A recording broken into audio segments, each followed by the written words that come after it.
So one of the items raised in the psychosocial hazards survey we completed in 2023 was the difficulty switching off after work, including checking emails and thinking about work outside of business hours. So this was quite prominent and we want to address it. So this short video aims to enhance your personal resilience and informs you of how to take care of yourself in order to weather the challenges of your work-life balance. So, psychologists define resilience as the process of adapting well in the face of adversity, trauma, tragedy, threats, or significant sources of stress, such as family and relationship problems, serious health problems, or workplace and financial stresses. As much as resilience involves bouncing back from these difficult experiences, it can also involve profound personal growth. While these adverse events, much like rough river waters, are certainly painful and difficult, uh, they don't have to determine the outcome of your life, however. There are many aspects of your life you can control, modify, and grow with or grow from. And that's the role of resilience. Becoming more resilient not only helps you get through difficult circumstances, it also empowers you to grow and even improve your life along the way. So, like building a muscle, increasing your resilience takes time and intentionality. So, focus on one or all of the core components of resilience, as you can see there on the slide. There is connection, there's wellness, there is healthy thinking and meaning, which we'll go through in turn. So, resilience can empower you to withstand and learn from difficult experiences. To increase your capacity for resilience, to weather and grow from the difficulties, you use these strategies. In turn, you will grow as a person and hopefully be able to bounce back and overcome the challenges at work too. So, firstly, build connections. So, prioritize relationships.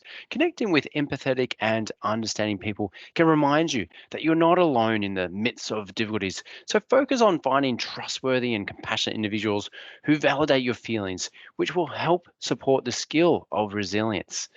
Now, the pain of stressful events can lead some people to isolate themselves, but it's important to accept and um, really reach out to those that can help you and really accept support from those that really do care about you.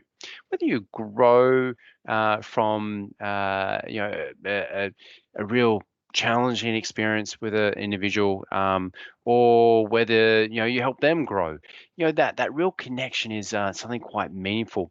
Whether you go on a weekly date with your partner, or plan a lunch with a friend, try to prioritize generally connecting with people who care about you.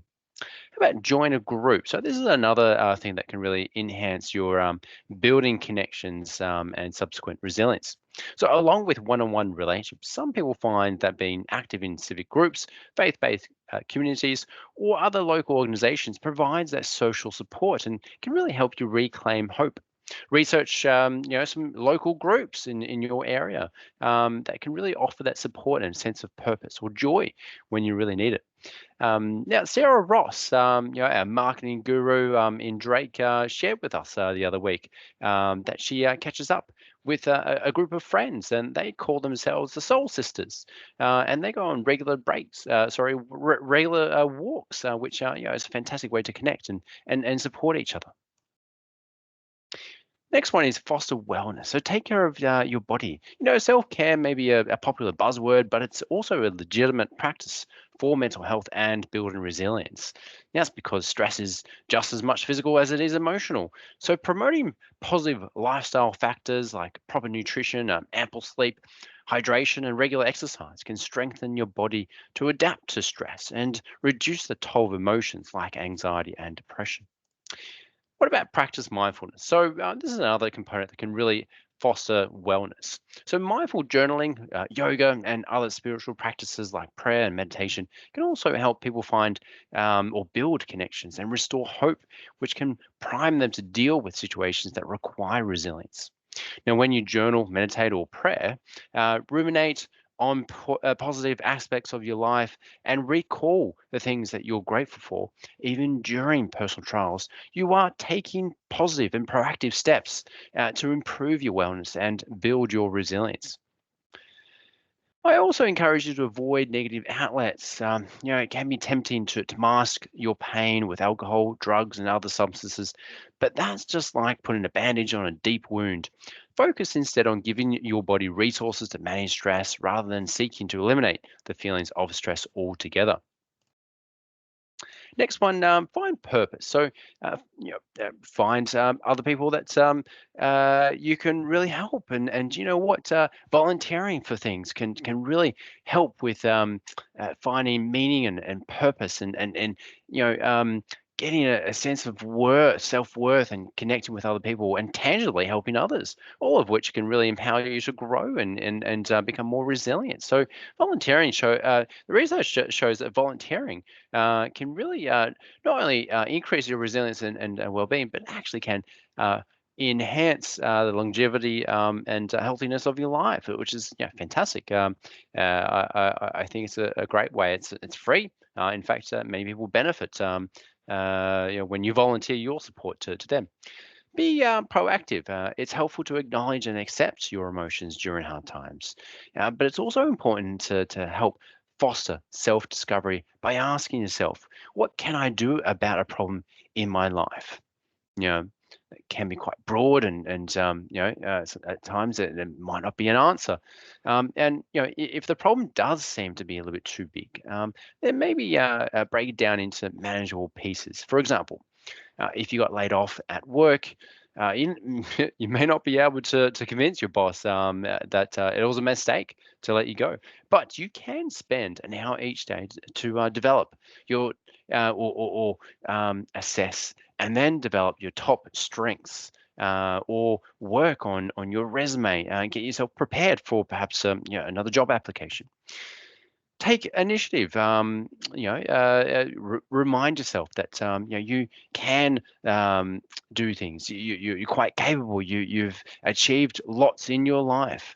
So remind yourself that you can muster motivation and purpose even during stressful periods of your life, which you've done in the past. Reflect on those things that you've overcome because you are resilient already.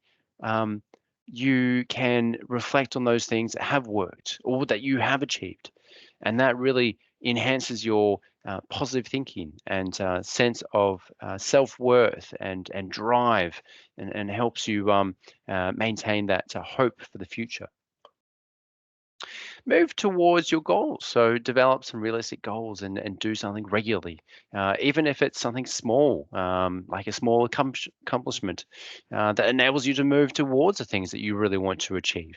Instead of focusing on those tasks that seem unachievable, ask yourself, what's one thing I know I can accomplish today that helps me move in the direction I want to go?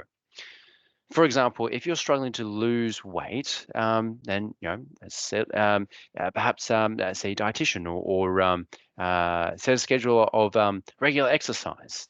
On the other hand, if you're feeling as though you're struggling with the loss of a loved one and you want to move on, you could join a grief support group in your area. If you want to improve your sleep quality, you could develop a sleep plan and download a sleep app. There's many resources that you can find online. Finally, embrace healthy thoughts. So keep things in perspective. It can be challenging when you're constantly hit with negative events and challenges, and you can get down the dumps. And you know what? Referring to a professional like myself can really help you develop a different perspective. But where you can start is looking at your own perspective and reviewing how you're interpreting events. And if that doesn't work, then obviously referring to a health professional like myself to really help you gain a different perspective. but how you think can really have a significant part on how you feel and how resilient you are when forced with or faced with obstacles. So try to identify areas of irrational thinking, such as the tendency to catastrophize difficulties or assume the world is out to get you, and adopt a more realistic and balanced thinking pattern. For instance, if you feel overwhelmed by a challenge, remind yourself that what happens to you isn't an indicator of how your future will go, and that you're not helpless, and that your future's not hopeless. I need to think about that one. Um, but yeah, you may not be able to change a highly stressful event, but you can change how you interpret and respond to it. Next, accept change. Accept that change is part of life. Certain goals or ideals may not no longer be attainable as a result of adverse situations in your life. So accepting circumstances that cannot be changed can help you focus on the circumstances that you can alter, modify, or adapt to. All right, so that's resilience. Now, just briefly covering off on self care. So, self care is often the first thing that gets sacrificed when life is really stressful.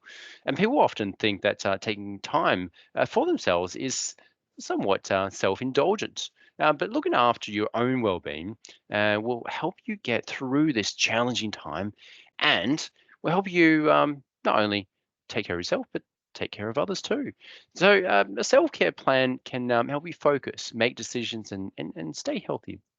So we disseminated the two worksheets, and I do encourage you to go through these and just fill them out. I'll present some screenshots of these worksheets soon, and just briefly describe how to fill them out. But self-care, it is a buzzword, but self-care refers to the activities and practices that we deliberately choose to engage in on a regular basis to maintain and enhance our health and well-being. So by incorporating self-care activities in our regular routine, like going for a walk or socializing, you give your body and mind time to rest, reset, and rejuvenate, so you can avoid or reduce symptoms of stress and prevent severe stress occurring. Self care makes you more resilient. So when you take the time for yourself and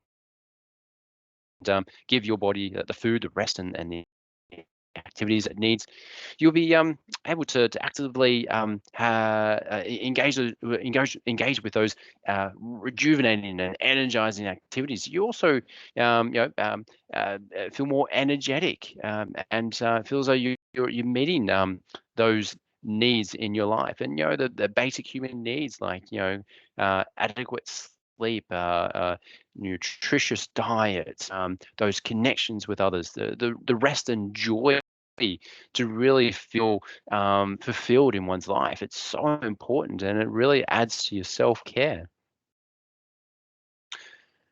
So how do you cope now? So refer to the My Maintenance Self Care Plan worksheet that I'll just pop up on the next slide, a little screenshot so you know what I'm referring to. So identify what you do now to manage the stress in your life, and note down what self care strategies you do for your mind, for your body, for your emotions, spirit, work, relationships, and any other domains too. The other handout is the self-care assessments. So, this will help you highlight the good things you're already doing for yourself and whether there is an imbalance in the areas in which you practice self-care. Now, the items in this assessment can also give you some ideas for additional things you may want to do in the future to help prevent stress and burnout and to maintain and enhance your well-being. So make a note of the items that you would like to add or do more of to your self-care practice. You might be reading through the list and there's some good ideas there, and you may have done in the past, and you might want to do them more in the future. In considering this, try to be sure that each domain of your self-care is well represented. So not just heavily dedicated to perhaps the physical, but across all domains is quite helpful. All right. So the maintenance self-care refers to the activities that you have identified as important to your well-being and that you have committed to use on a regular basis to take care of yourself. The My Maintenance Self-Care worksheet provides a good guide to identify the activities you would like to do to yourself, or like to add to your self-care practice and each self-care domain. And that's the new practice area. So you can add different items in the new practice um, box for those that you want to try or reintroduce into your self-care plan. It is also useful to identify possible barriers or obstacles that get in the way of implementing and or maintaining these new activities. And that's further down in the worksheet. Think about what you anticipate these barriers or obstacles to be. Try to list perhaps 3 or 4 in those spaces provided on the worksheet, how you can address them, and how you can remind yourself to follow your plan. Write these solutions on the last page of My Maintenance Self-Care worksheet. Now, if you have chosen to limit or eliminate a negative coping strategy that you currently use, note this down as well. And make a commitment to yourself. So, make a personal commitment to your own self-care. You really do deserve it. Everyone deserves a break and some self-care to make sure that you do feel fulfilled and feel joy in your life. Your success in implementing your plan is ultimately based on the level of commitments you make to your self-care. Once you have developed your self-care plan and made your commitment, remember that friends, family, peers, and colleagues may be good additional resources for exchanging new self-care ideas, strategies, and also to provide support and encouragement. Next one, once you complete the assessment and worksheets, the final step is to implement your plan and keep track of progress. Remember that self-care is always a work in progress, not just a once-off thing. As part of your toolbox of resources, there is the EAP resource that is provided to all Drake staff, and I do encourage you to access that whenever needed. It is that short-term solution-focused resource, and the numbers there, please utilize them, which are available 24/7. You've got the Australian-based 1300 number, and you've got the New Zealand 0800.